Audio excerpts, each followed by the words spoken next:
بسم اللہ الرحمن الرحیم۔ سامعین، یہ کتاب سرمایہ اردو 12ویں جماعت کے لیے ہے۔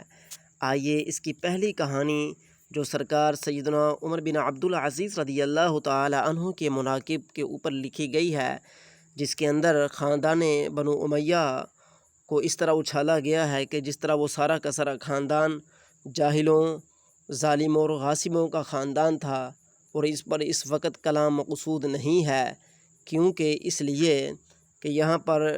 جو گفتگو کرنی ہے وہ اس بارے میں ہے کہ اس کے اندر انہوں نے اس چیز کو بیان کیا ہے کہ حضرت عمر بن عبدل عزیز رضی اللہ تعالی عنہ جس وقت خلافت پر متمکن ہوئے تو انہوں نے اپنی خلافت میں بڑے اہم کام سر انجام دیے، اور وہ خلافت پر متمکن ہوتے ہی انہوں نے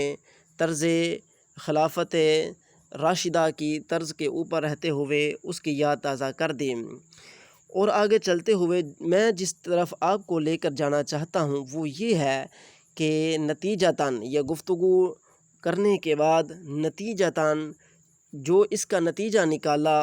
وہ یہ نتیجہ رکھا ہے کہ عمر بن عبدل عزیز رضی اللہ تعالی عنہ کی حکومت و سلطنت کا اصل اصول مساوات اور جمہوریت تھا،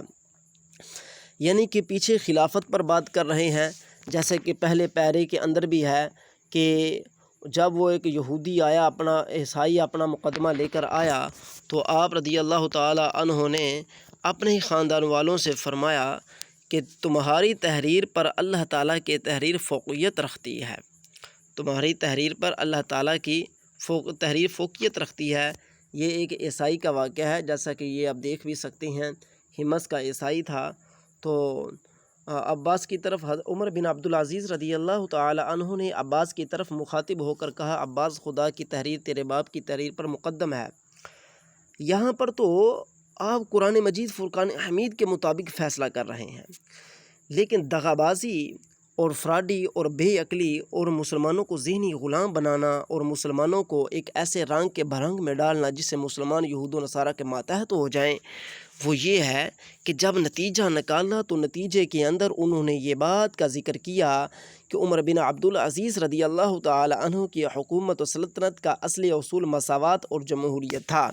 تاکہ بچوں کے اندر اس چیز کو باور کروایا جائے کہ آپ کے جو بڑے بزرگ گزرے ہیں، یعنی کہ جو مسلمان اپنے کو اسلام مسلمان ہونے کا دعویٰ کرتے ہیں، ان کے جو بڑے بزرگ پہلے گزرے وہ بھی جمہوریت کے قائل تھے، تاکہ یہ مسلمان جمہوریت کے قائل رہیں اور یوں یہود و نصارہ کی ایک پالی ہوئی لونڈی، ایک بے حس و حرکت لونڈی جس کے ماتحت مسلمانوں کا رہ کر ان کے اوپر ظلم و جبر کے پہاڑ توڑے جا رہے ہیں، اور مسلمانوں کو ذہنی غلام بنا لیا گیا، اور ان کو فقط لفظ مسلم سے یاد کیا جاتا ہے، اور ان کے اندر کردار، عادات، تہذیب، تعلیم، ہر چیز کا اہل یہود و نصارہ نے خاتمہ کر دیا، اور انہیں ایک ایسی راہ پر گامزن کر دیا ہے جس کی کوئی منزل نہیں سوائے سیکولرزم کے، سوائے کفر کے، سوائے جمہوریت کے۔ تو یہاں پر جمہوریت کا اطلاق کیا گیا تاکہ بچے یہ سمجھیں کہ اس وقت بھی ایسے ہی معاملات تھے جیسے کہ اب کے معاملات ہیں۔ اس وقت کے لوگوں کو اس وقت کے لوگوں کے مقام و مرتبہ پر اتارا گیا، حالانکہ یہ سراسر اسلام، قرآن اور طریقہ اسلام کے برخلاف ہے۔ اہل اسلام سے بغض و نفرت ہے، قرآن و سنت کے ساتھ دشمنی ہے، کہ جب پیچھے آپ نے یہ بات کو ذکر کر دیا کہ عمر بن عبدل عزیز رضی اللہ تعالی عنہ کا فیصلہ قرآن کے مطابق تھا، تو پھر نیچے آپ نے یہود و نصارہ والی چول کیوں ماری کہ وہ تو مساوات جمہوریت کے قائل تھے۔ الامان والحفیظ، استغفر اللہ العظیم، بقیہ بیان بعد میں ہوگا۔